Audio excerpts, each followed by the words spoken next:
Welcome to InFocus, the National Policing Institute's series of thoughtful conversations and insights. I'm Jim Birch, and today we're joined by former police officer and country music artist Frank Ray.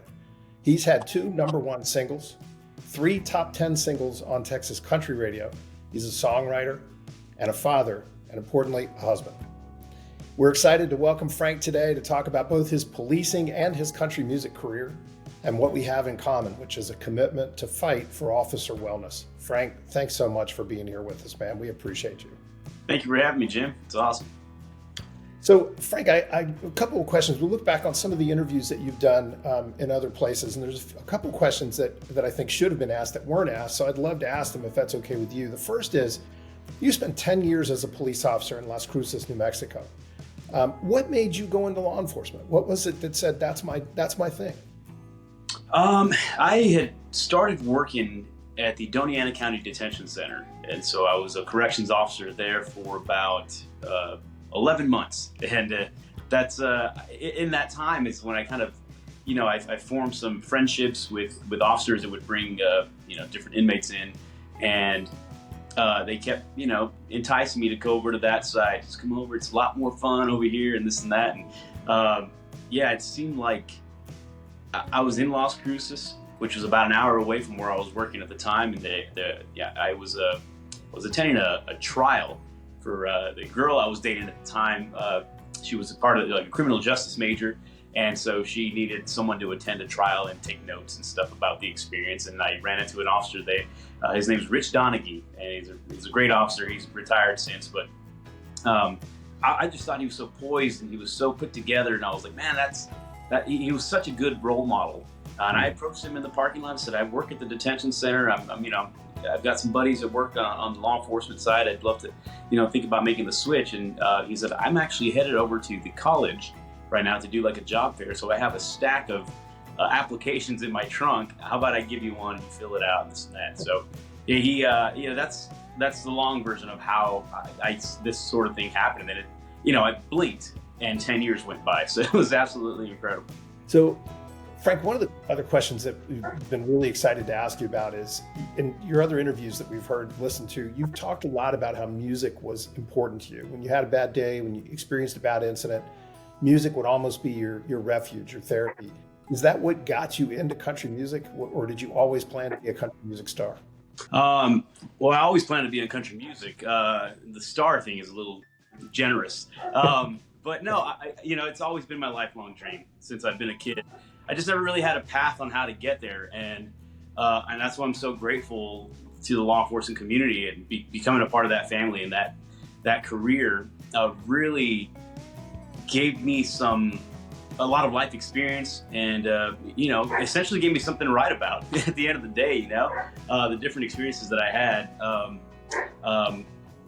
really inspired the music. And I don't necessarily sing about law enforcement in general, but when I'm talking about the life experience of just going through different things, and it did in some sense become very therapeutic for me. And I think in general, police officers and first responders should all have a hobby of sorts outside of the job, because the minute you get home, you're bringing all that trauma and all that stress with you. The old train of thought where you could just leave that at the door was just something we were telling ourselves, and it was I guess to make ourselves feel better. But at the end of the day, you never really do that. You carry that stuff with you, and so I think everybody should have a hobby of sorts. I was just fortunate that music was the one for me. Something really exciting, I think, that everybody should know about, and really one of the things we want to highlight in this conversation today is you launched a campaign called Fray to support first responder mental health. And I know you're working with dozens of agencies across the United States through Fray. Can you talk a little bit about what that is and how agencies can get in touch to find out more about it? I always wanted to stay close to the law enforcement community, to the first responder community. Even after I left in Las Cruces, I've always wanted, because I became a part of that family. And it's no secret that not everybody is a fan of law enforcement, right? We're our own little community, and we have the vast majority of community support, but the public perception out there has been pretty poor. And so it's no secret that it's a thankless job, and I wanted to change that. I wanted to shine a light on that and say, hey, these people do a very thankless job, and You know, nobody ever calls 911 when they're having a great day. Like, what? But who's taking care of them? And so, essentially, my way of trying to give back to them and raise awareness. And then, of course, the more we dug into it, the more we found statistics of an increase in suicides, right? And in general, that like 85% of first responders are more likely to take their own life than to die in the line of duty. And that was just obscene to me. And so then we started getting really, really passionate about it. So what can we do to provide awareness and then provide some sort of resources for these men and women? And what we've essentially done is use my platform, because I'm in a position where I can garner some national attention. We can do the Today shows, we can do the Good Morning Americas, all that stuff, and I can sort of ring that bell and use my platform to amplify this message. You've had such an incredible career, Frank, not just in policing, but also now in music. What's your goals for the future? Where do you want to go? Well, I definitely want to continue to, put a lot of my time and effort into Fray, because I've seen the positive impact that it's had, and you also see how this conversation is necessary. The days of suppressing our traumas and stuff, they're long gone at this point.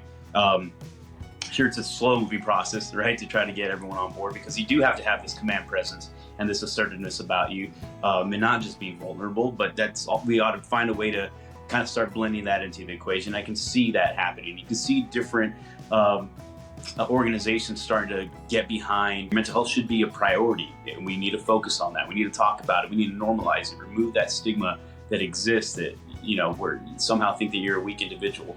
So because I've seen the positive impact that we've had, I'm definitely looking forward into going to 2024. We're working with members of Congress to try to get federal and state legislation passed that would allocate funds for this campaign, for the Fray campaign, so we can provide decompression rooms to the organizations that need it. It'd be a grant, so to speak, if they want to apply and get the grant, and that might help us circumvent some of those issues that we've had or we've seen with policies and stuff that are in place with gratuity. So definitely continue to focus my efforts there, and of course in the world of country music, just continue to write some hit songs and go out there, because the more my platform grows, the more the message does. And so hopefully people that are fans of mine or get new fans, they come for the country music and stay for the message. Well, it's not often that policing, as you know, has such an incredible champion and in such an important way. So we're honored to talk with you today, and I wish you and Fray continued success and growth. And if there's anything we can do, please let us know. Thank you very much, Jim. I appreciate that. And the honor is all mine. Thank you for allowing me the platform to spread the message, and let's keep the conversation going, man, till we have a positive impact on society. There's more to come. As part of our new InFocus series, we will continue having these brief but insightful conversations about important topics across the policing profession. Subscribe today and be a part of the conversation. Thank you.